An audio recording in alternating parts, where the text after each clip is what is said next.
We've just sailed over 14,000 nautical miles. And now we need a license.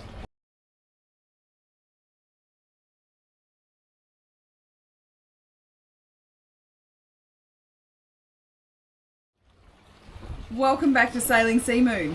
Today we're talking about why we now need a license after sailing 14,000 nautical miles. I'm Captain Scott. I'm First Mate Sandy. Welcome to Sailing Sea Moon.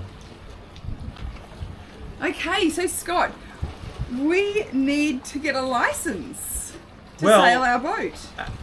We might well do that. We might well do need a license. We're not quite sure. What sort of license are we talking about, Sandy?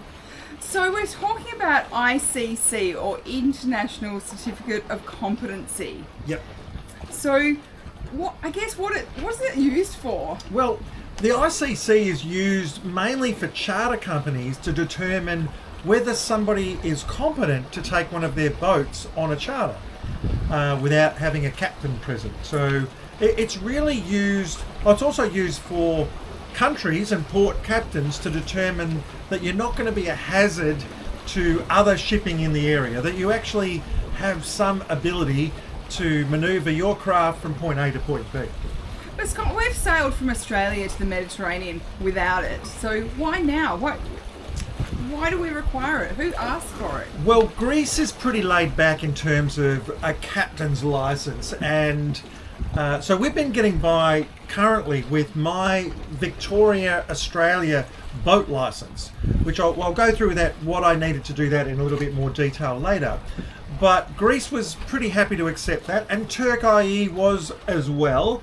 But now that we're getting everywhere in Southeast Asia as well, like we haven't been asked for anything. Yeah, Southeast Asia, less charter focused, more Wild West. So they don't really care about qualifications to drive a boat around. But now that we're in Europe, and especially as we're heading more into the western part of Europe, especially Italy, there's more rules and regulations that get stacked upon each other, and it seems like we may well need an ICC to travel into countries like Croatia, Montenegro, and certainly Italy. Scott, I think people are probably asking, are you too crazy to slip in the dock lines back in Melbourne with no qualifications? You had some qualifications, right? Well, qualifications, I did have a Victorian boating licence, and in order to get the Victorian boating licence, which allows me to drive a vessel of this length with a power greater than, I think, 5 or 10 horsepower, I'm sure Sandy will come up with a little caption on that. So I had that qualification, and so I know the rules of the sea, the collision avoidance rules, what the marks mean, how to deal with weather. I also have a long-range radio operator's license, which is necessary to register your boat in Australia. So effectively to go offshore, you need a long-range radio operator's certificate. But as far as qualifications, that's about it, Sandy. I didn't have anything else in writing to say that I was competent to handle a vessel. And as I said, we've travelled all this way so far with nothing. So why did we start to explore this ICC, or the notion of ICC? Well, we saw a YouTube video, of course, from a lovely YouTuber called Sailing Good Deeds. Sailing Good Deeds, and they were talking about their experience in Italy and the things that were required in order to prevent your boat from being impounded. Now that sounded like clickbait, but I can absolutely believe that in certain jurisdictions within Italy itself, there is a reputation for their equivalent of their Coast Guard and police to be very, very officious, to be, to really lay down the law, and they will impound your boat if you aren't perfect in every respect. And one of those things was having some sort of international competency certificate. And I think we experienced local jurisdiction when we were leaving Turkey. So let's talk about leaving, or Turkey. I'm not very good at pronouncing names, as you already know. Well, it's changed. It used to be Turkey, but they didn't like the association with the bird. The bird, so they've changed it. So that's now Turkey. So let's talk about our experience there when we went to check out of all. We've sailed there for 2 months and it was fine. And when we checked out, we had a bit of problems. Yeah, absolutely. The checking into Turkey, not a problem. I was using my expired Victorian boat license. I do have a current one, but the actual physical card I had was expired. We checked in with that. We were checked by the Turkish Coast Guard at least 5 occasions that it stopped us mid-sailing or mid-motoring. Yeah. Often mid-sailing, beautiful sailing, and they would stop us, look at all of our paperwork, including my expired Victorian boat license as my captain's license. Everything was great. We went to check out of a place called Avalik, and the harbour master there refused to let us leave because we had an expired Victorian boat license. So now, Scott, you did have the expired plastic card, but you had paid your boat license registration back in Victoria, and you had a digital copy on your phone, or the Victorian government official website that we could show them, but that was not good enough. No, they needed something more official than that, so we made my brother leave a dinner early and race home because I had ordered. He was in Melbourne. He was in Melbourne, in Australia, and he raced home so that he could take a photo of the physical card that we had at his place, and then that was good enough. And so that process took us around 2 hours. Yeah, we would have been quicker to just forge a new card on some sort of program, and I'm sure we would have. Yeah. So I guess we decided between us, we talked about obviously the research that we'd done. We watched this sailing YouTube, and we did some research on Noonsight, and we decided, well, actually it's a pretty good idea for us to get it done. And I've got no qualifications, I've learned everything from Scott, or doing a little bit of reading and research, but I haven't gone and done any professional training. So we thought, well, you know what? It's a really good idea for both of us to do it anyway. So I had a look around, and I contacted a few places, and because we are very nomadic and we travel really quickly, the first place that I reached out to could get us in, but not for a week and a half. And we thought, okay, well, we could manage that. But that was a 2-day course, and that was about €1,700 for the two of us. I then thought, okay, well, we continue. Which is a lot of money, I think you'll all agree, for a piece of paper that we may not need. Absolutely. And so I reached out to a few people, and I reached out to somebody up in Corfu, which actually we're just opposite Corfu at the moment. And he said to me, the conversation I had with him was, well, why do you need this? Who's asking for it? I don't think you need it. And he was an Englishman, and anyway, he challenged why I needed it, and I said, look, we think that we just should get it, just in case we intend, and it is our intention to now sail the world, so maybe when we get to the Bahamas, or maybe when we get into the Pacific, we might need it. So why not get it now, while we've got a bit of time on our hands, and there's, we're not in a rush to get anywhere. So he gave me the name of somebody down in Lefkada, George from Ionian Mode. And it was right down the bottom of Lefkada, and beautiful little he place. was amazing. So when I spoke to them, they said, look, we don't have a boat available. We could squeeze you in, but we don't have a boat available. And I said, well, have it. We have our own boat. So we were able to just complete the exam because we'd had 1,400 nautical miles, and we can prove that as well through detailed records that we have. And you may or may not have seen our world map that we've sort of pinned everywhere we've been. So they were able to, within the rules of the regulations, able just to give us a 4-hour exam rather than the 2-day course, which was about $800 for both of us. Yeah, so still expensive, but a much quicker process just to do the assessment. So instead of doing the course, we just got the test that was at the end of the course, which so really only less than half a day, as opposed to 2 full days, or even longer if you're doing a Royal Yachting Association day skipper course, which is what you're supposed to do. And in hindsight, I would actually absolutely recommend people do.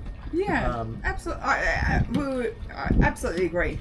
So I guess it was strange for us. So we went over there and we docked on the berth the night before.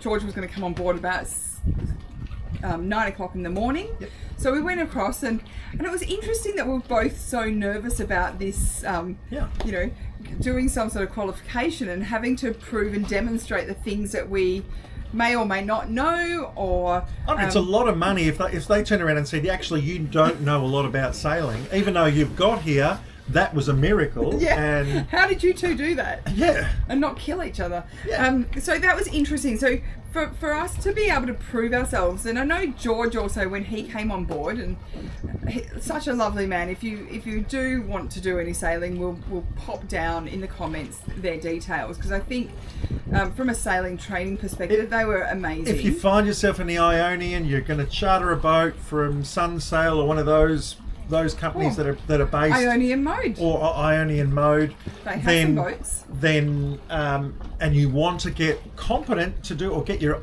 international certificate of competency, George would be an absolute, or day skipper. They do all of those courses, but I think for us it was really strange. So we docked the boat, and George actually came across that night and just said hello, and you know, I think we even got more nervous, and even he said to us, you know, I feel bad that I now need to, you know, you guys have done so much, and I actually feel bad that I'm coming to assess you, because you've obviously sailed a lot more than what he may have had. But we did take that as, you know, we want to learn from you, and he wanted to learn from us, and we wanted to have that experience of, well, maybe you can give us some pointers about what we do and how we do things. And your €800 doesn't, for the two of us, does not buy you any sort of training though. So that is just the assessment cost. So his time to come in and assess us on various skills that we had to do. So he was at pains to point, I'm not going to be teaching you too much. I'll go through some things, but I'm not going to be teaching you per se. So it wasn't a course. I think the more expensive one that went for 2 days would have been training as well as the assessment. So horses for courses, I think. Yeah. But look, George came on board, and I guess what surprised us was his recognition that we had done a lot, and you know, we didn't in any way, shape or form think that it was going to be easy, that it was going to be a walk in the park. We didn't. Why we've got experience, we both still see ourselves as very junior, you know, been sailing around the world for a couple of years, but still not, we wouldn't ever say that we're experienced sailors. I think it's a difficult one. I would say I have a lot of experience in sailing. I was sailing as my very first sport when I was 8 years old. So I've done a lot of sailing, a lot of racing, a lot of cruising now, sailing. So I feel that I'm competent to sail a catamaran or a monohull or an off-the-beach craft or a larger boat as well. It's just that we always believe that we have things to learn, right? So yeah, absolutely. We're not salty old sea dogs just yet. No, and I think that nervous energy around. I particularly don't perform well in tests or a test situation. I tend to go to a bit of water, right? I just lose everything. But I think just being able to demonstrate things to somebody else and having that pressure of a testing environment, you know, can be off-putting to some people as well. So, but look, would I say that it was an easy course? I don't think George particularly, you know, gave us sign-off because he felt that, you know, oh well, you know, on the day. I think it was a really good course, and I think that, a competency assessment where he spoke to us and he gave us, you know, well, what would you do in this situation, and really, you know, let us talk, and then said, well, maybe you should do X, Y, and Z as well. So he added to our already applied knowledge. He just added to the things. So one of the things for me was, from a safety perspective, you know, he talked to us about life jackets, and when you've got somebody on board, for example, when they come on board, and I said, yeah, sure, George, this is where we take them and we show them, this is the life jacket. Yeah, there's a box that's clearly labelled life jackets on it, so we help yourself to one if you feel at all at unease. And he said, well, would you do anything else with them? So we talked about, or he talked about, the best practice is actually to get someone to try on their life jacket. So when they come on board, get them to put it on, get them to try it on, get them to make sure it fits, and then say, this is your life jacket. At any time, you can put this on, you can wear it all the time, but we now know that you're competent enough to put that life jacket on. And that's probably something that we've missed in the past. Absolutely, and because in an emergency, you might have to get off the boat really quickly, and if you just are thrown one of these vest type life jackets that we have without even the type of instruction you get on the plane when they say put this on and put the tab around you, pull this to inflate. We don't give them that we haven't given them that kind of training, and George said untrained someone takes around about 4 minutes to put a life jacket on average, but the accident investigation reports that have come out suggest that you need to do that in about 30 seconds. So that's 3.5 minutes of lives lost because they weren't competent enough to put their life jacket on quickly, and that's on us. Absolutely. So yeah, we really need to do that. As the captains of the ship, we are fully responsible for our crew and anyone that comes on board, regardless of whether they have a lot of experience or no experience at all. And one of the other things that we talked about is sometimes when someone comes on the boat that has been on the boat before, that we don't necessarily give them the full safety briefing. And I think from now on, we absolutely will do that. So anyone coming on the board will be sat down and really given a really good discussion about what we do and how we do things, and what we, in the event of an emergency, what their role is, and how they need to behave, or and that might just be as simple as just keep your calm, pop your life jacket on, and listen to the captain. And it could be that simple. So I think that was a really light bulb moment for me. Absolutely, but it was similar to a driving test. If you'd already been driving, if you need a license in another country, you can drive, but you've still got to prove that you're competent. So you might still have to do your 3-point turns and your parallel parking and drive down the road, and it's nerve-wracking. We had to do all of those sort of activities, right? Absolutely. Actually, for me, it was the first time that I've come alongside and tied up. So that was part of the competency assessment, and I did it. I took it a little bit longer than what Scott normally does it, but we weren't being timed. It wasn't like you've got 10 seconds to tie up at the dock or you're done. It was like, well, if you've got as much time as you like, then you may as well be safe. And so I think that was a good thing, because Scott is our captain, and I take instruction from you, and sometimes I do challenge that, but as any good first mate does. Yeah. But there is one captain on this boat, and that is Scott. But it was handy for me to do it as well, so that I have that competency as well. So the other thing that was I found particularly a little bit challenging, and we have done a course in Man Overboard. We've done a seminar on Man Overboard when we were in Melbourne, but we really haven't practiced. So that was a real light bulb moment for us as well. So we had the theory, knew what to do. You've done it before. I think part of the theory on Man Overboard is the very important takeaway that I got from the seminar that we did from the RYA in Melbourne, Australia, was don't go overboard. It's because the retrieval of a person who's going overboard, your risk of dying is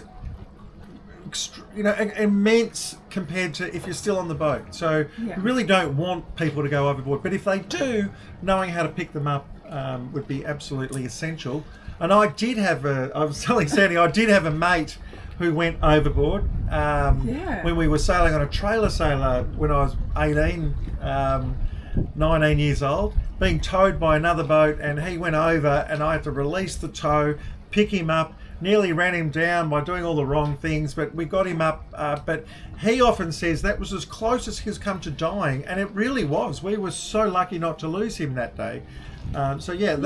It's important to know what you should do and how you react when you need to do that, when you need to save someone's life. So I think from a world cruiser perspective, you would definitely, when you're in the racing scene, I guess you do that all the time, but from a world cruising perspective, we've never stopped and practiced. We've never just gone, let's do a man overboard now, but we have committed to ourselves that we are now going to do that, because I think it's a skill that we're going to continue to practice, and it's something that, you know, will save one of our lives at some stage as we continue this journey.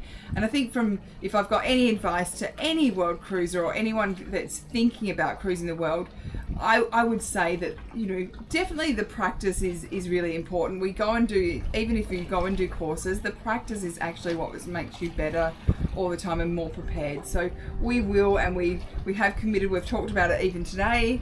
So it's a couple of days after the course, and we continue to talk about, well, what are we going to do and when are we going to do it, and, you know, what are the things that we're just going to be habitually doing now, because I think that's really important that, you know, we raise sails and we put reefs in and we, you know, pop our life jackets on when we're required, but for something like a man overboard, that's a really critical part of sailing, we have been a little bit lax on. So we're definitely going to make sure that's a priority, and we'll practice that skill. Absolutely.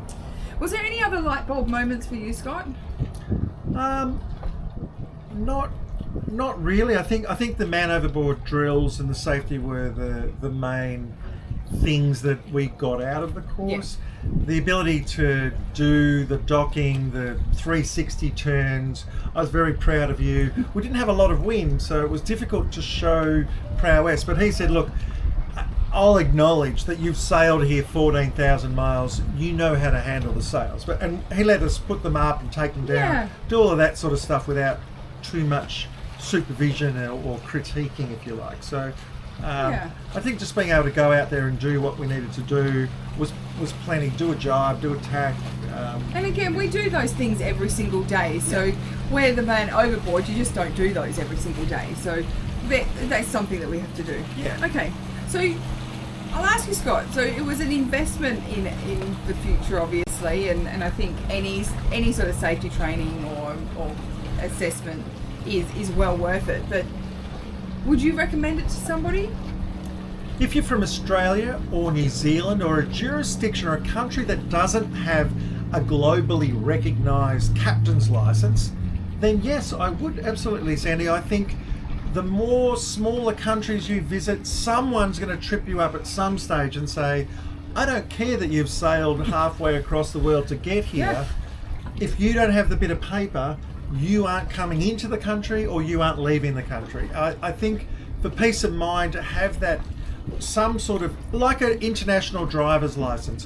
When we hire a car here in Greece, or so far, it's been mainly able to use our my Victorian driver's license.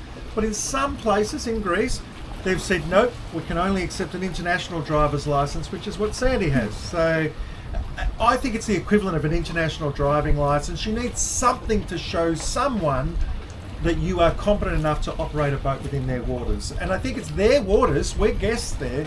I think it's worth having for sure. And there's a very small cost, I think, for the peace of mind as well. And as I said, brushing up on some of those skills and remembering some of those things that we should be doing is well worth it. And of course, if you don't just want to have a boat license and sail across the world and then get your license, then those RYA, the Royal Yachting Association courses, such as the day skipper, night skipper, inland navigation, coastal water skippers, all that sort of stuff is great. Safety at sea, all of that sort of stuff is worth its weight. And if you're going to do any sort of longer racing type of sailing, then you need those qualifications to be able to be a crew or enter those races as a skipper. So, but if you're just going to cruise around the world, I think it's important. I don't have an international driver's license, Sandy does, and now we both have an international captain's license. So I think it's worth it for sure. Yeah, okay. Just for that peace of mind. Look, and I agree. And if I told ourselves before we left Australia, while we were in our preparation phase, maybe we would need this, then absolutely, we probably would have got it back in Australia before we left, and we wouldn't be worrying about it now. So if you are in that situation, then investigate what you should do and whatever makes you feel comfortable. But I'd just say, just remember that the skills need to be practiced and learnt and continue to learn. we if somebody said to me, can you, I don't know, parallel park a car that you do with your learner's permit, most people don't ever parallel park their car after they get their learner's permit. So that skill goes out the window really quickly. Same with things like man overboard. So just practice those skills. But a lot of the assessment was about docking, reversing onto a dock. Yeah. The things that we do pretty much all Day in, the day time. out. So even though we're on anchor a lot or tied up a lot, not so much at the dock, but tied off onto a beautiful wall like we are now, or a natural rock harbour, practicing those things is something that we do all the time, and I think that was part of the test as well. The boats are very expensive, and even if you're on a cheap boat, the boat next to you might be worth $10 million, or 10 million euro, like we are right now. So you don't want to make a mistake when you're around that sort of level of we have a couple of super yachts around us, so at the moment.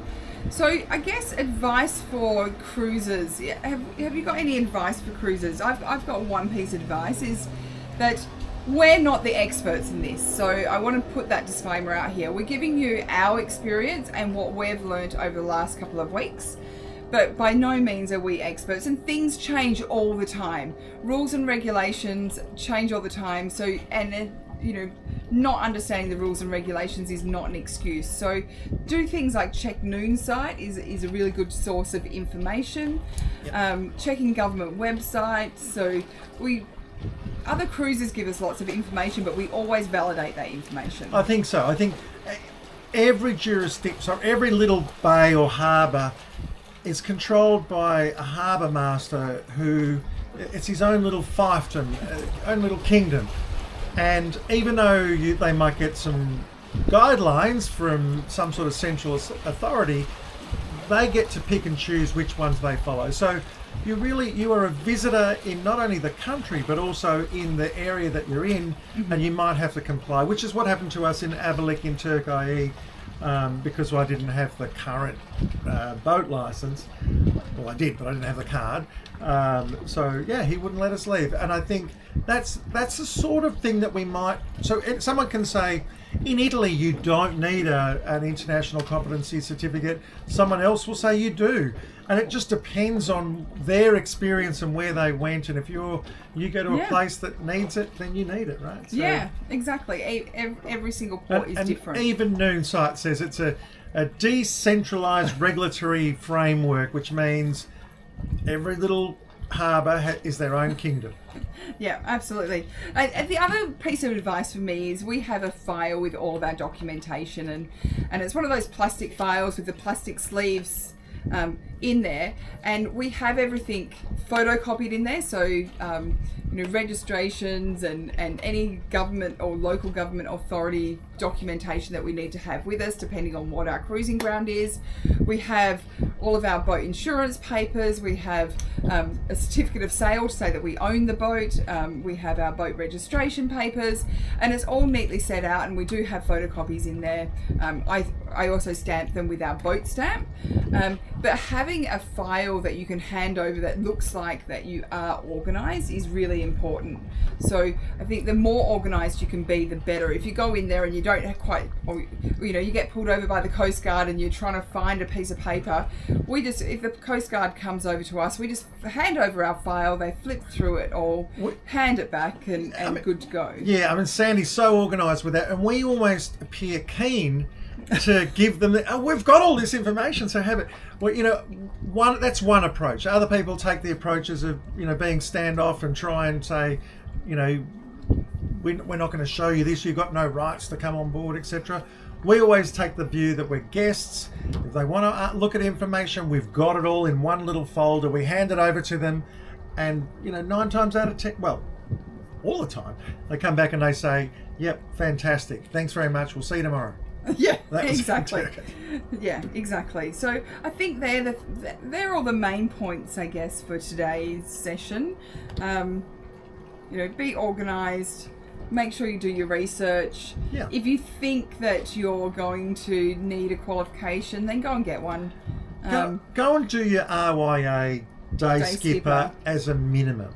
And that if covers you're off gonna on the travel around the ICC world. qualification as well. Even if you're just going to charter a boat for a week in Greece or wherever, one of the beautiful Mediterranean places, even if you're going to go to the Whitsundays, just do your RYA day skipper course. I think it's about 4 days, and you will not regret it, because the things that you would learn would be amazing to do. I think and then you won't everybody have to can pay learn something. Yeah, absolutely. And then you won't have to pay to do an assessment down the track. Yeah. So, yeah, I would highly recommend doing that. And then in the last- hindsight, I would have definitely done that. And the last thing is practice those skills. So, things like man overboard drills, hopefully you never ever have to use it, but practice. So we're going to go, when we go out tomorrow, I think we're going to go over to Corfu tomorrow. We'll see a little fishing buoy somewhere, and we're going to use that as our mark. And we'll do a man overboard drill. We'll start off with the two of us to make sure that we're competent, but we will start doing them solo as well, because there's only two of us on board. So if one of us goes off, the other person has to be really competent. So that's something to remember as well. We've met a lot of sailors over the last 3 years while we've been living aboard, that one of the partners says, he's the skipper, I just do what I have to. And unfortunately, if the skipper goes off, you're now the person that's going to save them. So don't go off.